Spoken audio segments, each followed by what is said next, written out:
Hi, welcome back to College Week, the last installment for 2019. Thank you guys for sticking with me and watching this. If you haven't, if you don't like it, we'll get back to regular content shortly. A little bit of background on me. I'm Cecilia, Ceci, or Ceci, whatever you would like to call me, as long as it's not rude, because I will cry about it. Sorry, we have the fan on because it's a little hot in here. I've been doing a little bit of cleaning and then buying stuff in and out the house a little bit today. A little bit of information more about me. I am Cecilia, Ceci again, sorry. And I am a senior Texas Tech student studying community family addiction studies.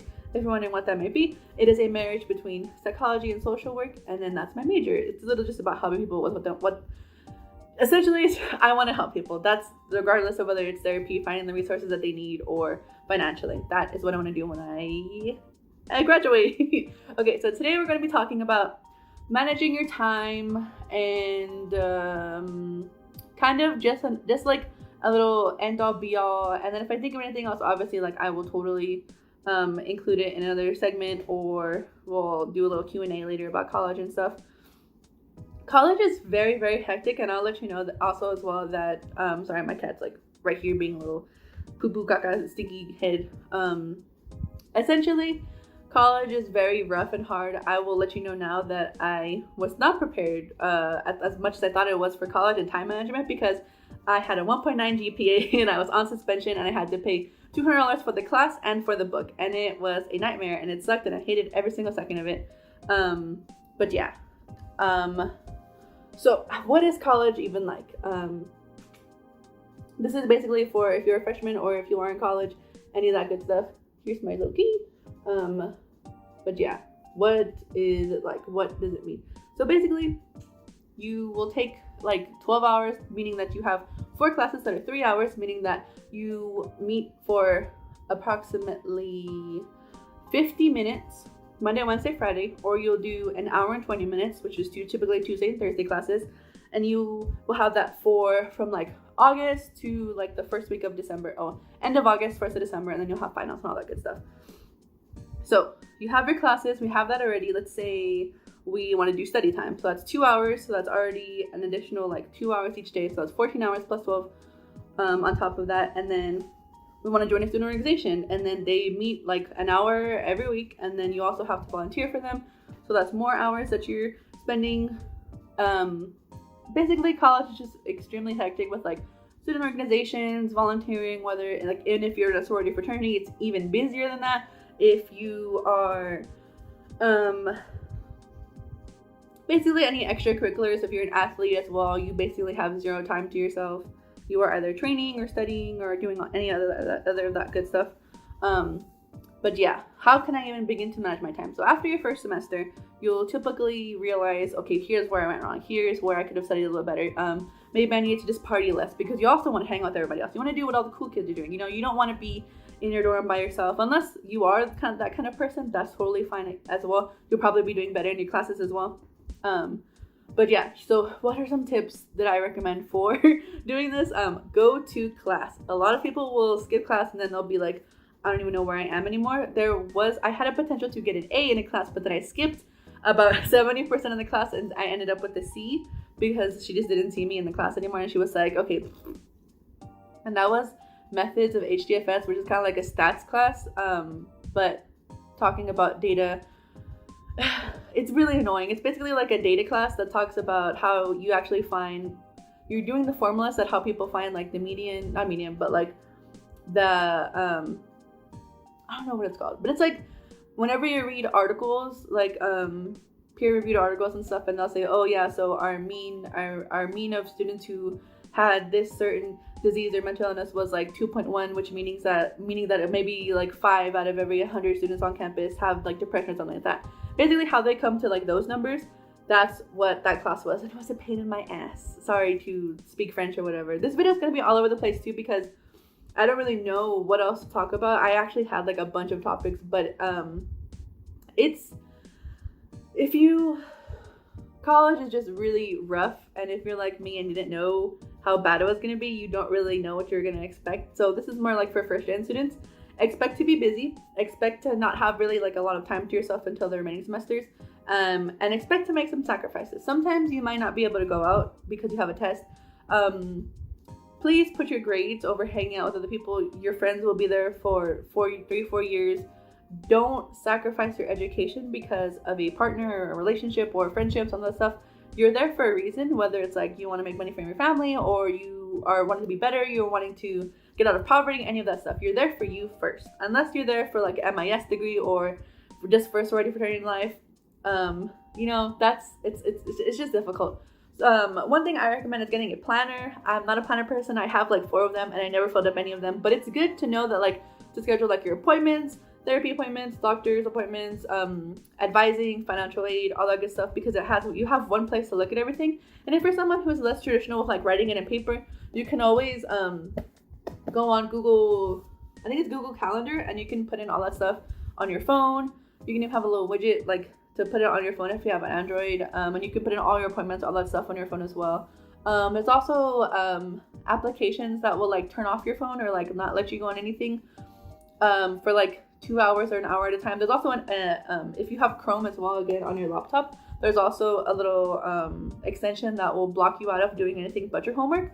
Quizlet is also super good if you're needing to study anything. I know recently they've taken off like they removed like a lot of copyrighted or plagiarized material, which means I don't know if that means like they took off study stuff like that, but you can also just like share Google Docs with like your classmates and stuff so that you guys will be able to all be on the same page when it comes to studying. Please also study. A lot of us are smart. We think that we come from high school being like gifted and talented, and we're thinking that maybe we can not have to study for this, but no. At least review the material prior to going to class. I always have my study guides on my phone. I do a little Google Doc and then I'm able to look at it. I don't have to have a physical one, which is also pretty neat. What else? Well, basically also like advice that I wish I would have known prior to going to college. So hopefully like that little bit helps you try and manage your time. It's really hard to get. It's more of like a learning lesson. But if you have any questions, just leave a comment down below and I'll be able to get you some help, if any. So what would I wanted to have known prior to going to college? It's lonely. Once you move off campus, it's kind of like you don't really feel a part of like the on-campus community anymore, and it's a little lonely, expect that. It's not bad, but also ask for help when you need it. Go to those office hours if you need to. Email your professor for an extension. Also, sorry, I'm really gassy. Don't hesitate to ask for help. That can prevent a whole like can of worms, a whole bunch of problems. It can even prevent like you from like taking your own life, because I know the college students and high school students have had a higher rate of suicide lately, and it's really fucking sad, and it's really like sad to know that there's like, and also like I told a story like this similar on my channel before, but there's literally I had someone intervene and save my life, and I am still here, and I'm back and better than ever. So please do not hesitate to ask for help, and also always ask. That's how some people get their tuition paid for. That's how some people get study abroad paid for. That's how people get scholarships. That's how people get recommendations. It never hurts to ask. What's the worst thing I can tell you? No. And that's fine. You can ask other professors. You can ask other advisors. You can ask other like people in your organization. It really does never hurt to ask. Sometimes it kind of like does bite you in the face. You may feel alone, that when like nobody's answering or nobody's there to help you. Go to counseling if they offer it on campus, because a lot of us are very like autonomous and independent once we get to college, and you don't realize how codependent or how reliant on others you may be for help, or just how close you were to your family. And obviously, whether it's like something severe, like whether you're dealing with sexual trauma, or you're just feeling lonely, depressed, or maybe you're thinking of acting on thoughts of suicide, or maybe it's just I failed an exam and now I feel like an absolute failure. I totally recommend therapy if it's free on campus. You're paying for it out of your tuition. If you look at your tuition bill, you're paying for it anyway. Might as well do it. Also participate a little in whatever your college loves to do, like whether it's like it's a big sports and party town. That's what tech is mainly. And I went to like all the football games my freshman year, and it was super fun. I actually really enjoyed it. So maybe or like go to the homecoming parade, volunteer for one of like the homecoming parade, or like sorry I'm saying I'm just trying to remember, because like I haven't lived on campus or like done all of these stuff in like a while was just like free activities on campus. I know there's like movies, pottery, painting, blanket making Christmas cards for like orphanage or like for children in hospitals. What else is there?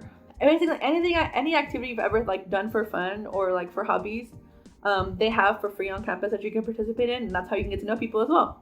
Make friends also if you want, like whether it's like your roommate, the people who live on your floor. Sorry, there's a lot of ums. I'm really bad at that. Sorry, guys. Trying to get my brain energy going.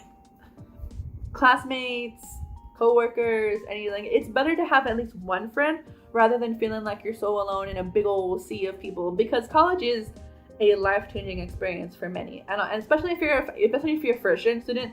If your family like has none of them have gone to college, it's like literally like mind-boggling. Also, if you are like a student of color, you will feel a little bit like different from adults. Like, where's my people? Where are they? You know, consider joining a like Hispanic, or Black, or like your race, your ethnicity student organization, because most of these campuses are white, and so you will feel a little bit alone, and that's like to be given, but that doesn't mean you necessarily have to be alone. So yeah, find your resources and just grow and have fun while you can, while you're still young. Don't take anything too seriously, but also please go to your classes. That's all that I have for you guys, and if I think of anything else, I will do a College Week 2020. Again, thank you guys so much for watching if you haven't, and we'll get back to regular content soon as well. Leave a comment, question, request below if you have any video ideas, if you need me to answer any questions for you. I'll leave any links below regarding like therapy, but help, any of that good stuff. But yeah, thank you guys for watching, and I'll see you in the next video.